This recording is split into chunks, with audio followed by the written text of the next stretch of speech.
Hello everyone, আসসালামু আলাইকুম। কেমন আছো সবাই? আমিও ভালো আছি। তো আজ ভাবলাম একটু অন্যরকম করা যাক। সব দিনই তো মশলা খাই, মশলা দিয়ে তরকারি, সবজি, শাক এটা সেটা রান্না করি। তো আজ ভাবলাম একটু অন্যরকম করা যায়, বিনা মশলায় শাক রান্না করা যাক।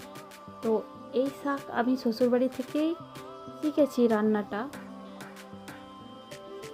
তো এই শাক রান্নার জন্য প্রথমে তেল গরম করে তাতে পেঁয়াজ কুচো এবং তার সাথে একটা কাঁচা লঙ্কা কেটে তেলেতে দিয়ে ভালোভাবে লাল লাল করে ভেজে নেব এবং দিয়ে দেব শাকটা। দেখো, আমি দিয়ে দিচ্ছি কড়াইতে শাকটা, দিয়ে ভালোভাবে কিছুক্ষণ নাড়াচাড়া করে নেব।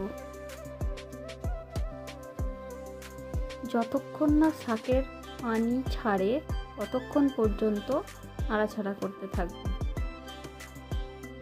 এবং তার সাথে মিশিয়ে দেব সামান্য পরিমাণ নুন, যাতে তাড়াতাড়ি সেদ্ধ হয়ে যায়।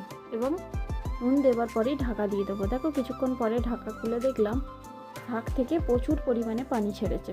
আমি কিন্তু এক ফোঁটাও পানি ইউজ করিনি, এই পানিতেই সেদ্ধ হবে শাকটা।